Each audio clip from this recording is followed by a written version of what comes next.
Hello heroes, in this video we are going to review the hero PIP, looking at their strengths and weaknesses.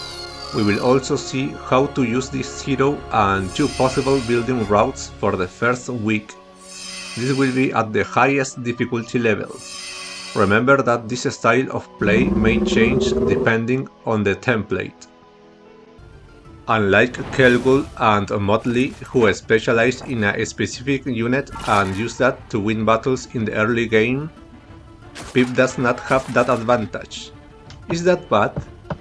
Not necessarily. However, we need to play this hero differently. PIP belongs to the Casual faction and is a cleric class. This means he is a magic hero who, as he levels up, will primarily improve his primary skills in spell power and knowledge. Therefore, this hero must win many of his battles thanks to spells. One of this hero's greatest advantage is his specialty. This specialty allows him to increase his primary skills more quickly, especially spell power and knowledge. With spells like Lightning Bolt, Ice Bolt, and Fireball, among others, we can win battles in the first few weeks and obtain enough resources to develop castles. Choosing your secondary skills is very important. For example, a good idea is to choose basic primal magic and level it up to expert. This way, spells from this school of magic will do more damage and cost less mana. Another advantage of this hero is the secondary skills he starts with. Ascension might not be the best, but Insight is excellent for him. It allows him to gain more experience and level up even faster, increasing his spell power and knowledge like there's no tomorrow. Haha. This lets us deal even more damage with our direct damage spells and keep winning battles and acquiring more resources. Finally, this hero starts with the early start spell. This is especially useful for crossbowmen and lightweavers, increasing their initiative so they can attack before enemy troops. This is crucial for minimizing troop losses. Conclusion: I think he is a great hero. Powerful in the early game thanks to his high spell power. And in the late game, I think he is also very good thanks to his special ability that boosts his primary stat attributes. However, in very long games against large armies, direct damage spells are likely to lose effectiveness. Therefore, I don't think he is a S-tier hero. But for me, he is at least an A-tier hero. And I also believe he has the potential to improve his rating. But what do you think? Do you think PIP has the potential to be a S-tier hero? Let me know in the comments. If you enjoyed this hero review, don't forget to subscribe to support the channel so the Saviour Heroes 2 project can continue. Will you subscribe?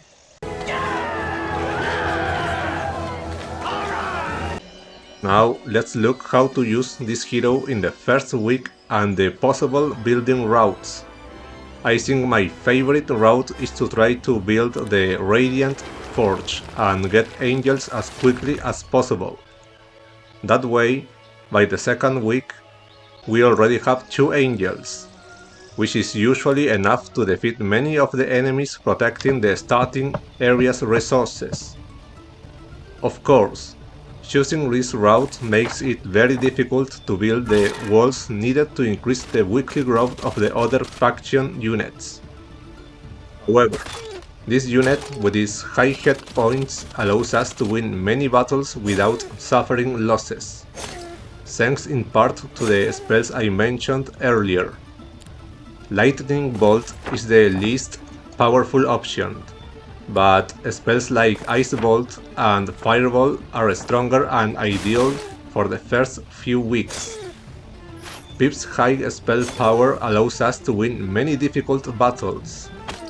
And best of all, without losing any troops. Obviously, in the second week the goal is to build the castles and obtain the rest of the units. If possible, it's also very important to upgrade the crossbowmen. This unit improves significantly with either of its two versions. I usually prefer the one with double shot, but both are very good units. Together with the angels and direct damage spells, they can win even the toughest battles in the starting area and allow you to start looking for a castle to conquer. If necessary, it's also a good idea to separate the angels into 2 or 3 stacks to try and protect the crossbowmen, or one of their upgraded versions. Another building route is to focus on obtaining crossbowmen and light weavers. But instead of getting angels in the first week, we try to build the 3 walls to maximize the production of ranged units. In the second week, with a large number of ranged units and our hero's high spell power, I think we can defeat a large number of enemies and obtain all the resources from the starting area. With these resources, it's also important to finish developing the castle to obtain the rest of the units.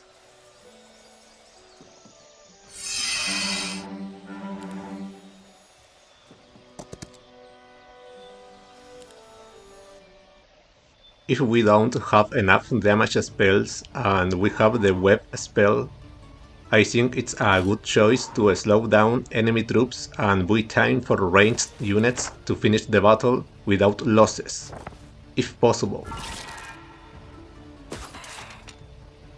If the enemy troops have more initiative than ours, then it's important to use the early start spell, but this wasn't that situation.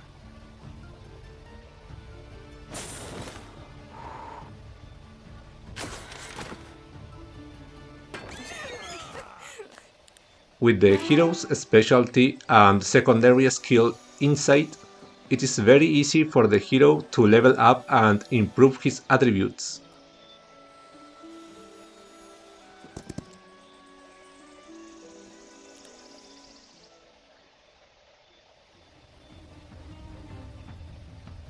When facing a ranged unit and lacking the Twilight spell, direct damage spells such as Ice Bolt are another good option. Thanks to the hero's high spell power, this is usually enough to weaken enemy troops.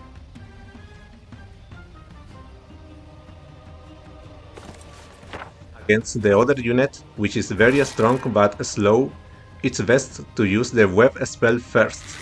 This should be enough with ranged units to weaken it and win another battle without losses.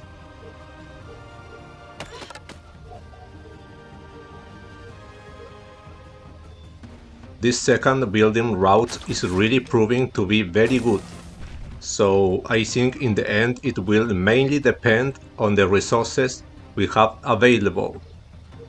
If there are a lot of gems in the starting area, it might be a better option to build the Radiant Forge and obtain angels.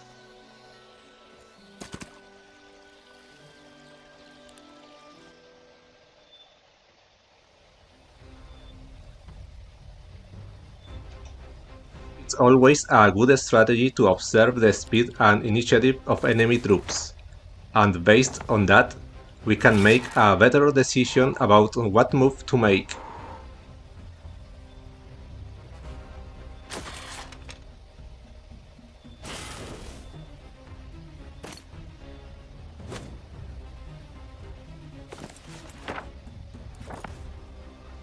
Direct damage spells are really good, especially when you have a hero with a lot of spell power like PIP. But as I said at the beginning of the video, in very long game this might not be enough to win battles.